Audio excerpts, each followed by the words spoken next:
हैरानी होती है कि इतने युगों से विश्व आज तक वेद को न समझ पाए और सारा विश्व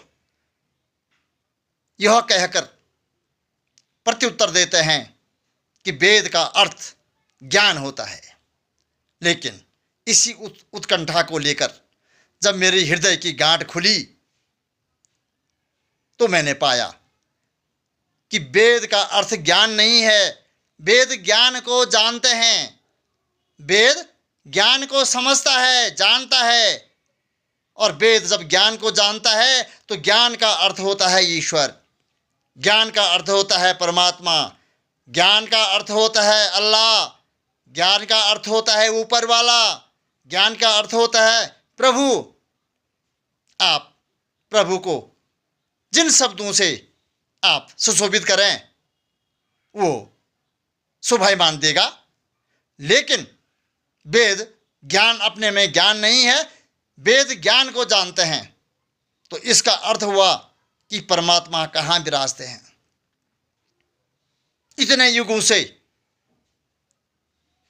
इतिहास है कि कोई परमात्मा तक पहुंचे ही नहीं।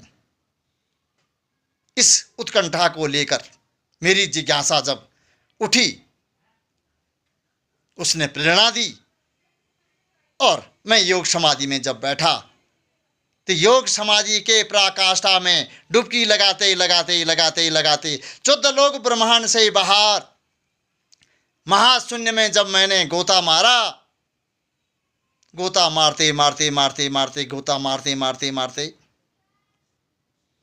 वाह, एक रंजित जमीन मिली। पंच किरणों की पंचरंगत में एक ऐसी जमीन मिली जो मूल प्रकृति का पंच तत्वों से निर्मित है। यह किरणें अलग अलग परिधानों में सजकर एक सुंदर सी आभा वाली जमीन निर्मित करती है और यह जमीन ही वेद है। और जो जमीन आच्छादित है उसका नाम है वेद भूमा। तो मैं जब इस वेद भूमा पे उतरा और उसका मैंने आनंद लेना प्रारंभ किया, उसका आलोक देखना मैंने प्रारंभ किया, तो मैं तो अचरज रह गया, मैं तो आनंदित रह गया, मैं तो आलोक में रह गया। मेरा ये सौभाग्य था कि मैं उस आलोक को देख रहा था। यह कोई कल्पना नहीं है, आपके लिए कल्पना हो सकती है, लेकिन मैं तो कल्पनातीत हूं। मैं तो वहां देख रहा था। तो इन किरणों को जो मैंने देखा, उस भूमि को मैंने देखा, तो यही वेद है। और ये वेद आपको बताना चाहता हूं कि प्रकृति के मूल जो पंच तत्व हैं उन किरणों से वेद की रचना हुई है। और वेद के अंदर जो सुरंग है वो बैकुंठ है और बैकुंठ के नीचे परमात्मा विराजते हैं। तो ये तो शब्दों के द्वारा मैं आपको आगे भी बताऊंगा, लेकिन इस समय जो वेद की प्रशंसा हो रही है कि उन शब्दों को मैंने अपने जेहन में उतार कर आप तक परोसने का काम कर रहा हूं। तो लो सुनिए। महाशून्य के बीच ध्रुव में ये तो बताओ कहाँ हो तुम। महाशून्य के बीच ध्रुव में ये तो बताओ कहाँ हो तुम। हे ईश्वर, मैं पहुंचा हूँ वेद भूमा में, नजर तो आओ कहाँ हो तुम। मैं पहुंचा हूँ वेद भूमा में, नजर तो आओ कहाँ हो तुम। मैं पहुंचा हूँ वेद भूमा में, नजर तो आओ कहाँ हो तुम। ओ खोज विदा की नई भूमा है, पंच तत्वों की रंगत है। वेद खोज विदा की नई भूमा है, पंच तत्व की रंगत है। वेद भूमा के नाम से आंखों पंच तत्व की संगत है। वेद भूमा के नाम से आंखों पंच तत्व की संगत है। वेद भूमा के नाम से आंखों पंच तत्व की संगत है। ओ पंच किरणों की पंचरंगत में गुथी हुई है रहने वाला। पंच किरणों की पंच रंगत में गुथी हुई है रहने वाला, कृष्णवर्ण सी नई धरणी में वेद दर्शनी दिखने वाला।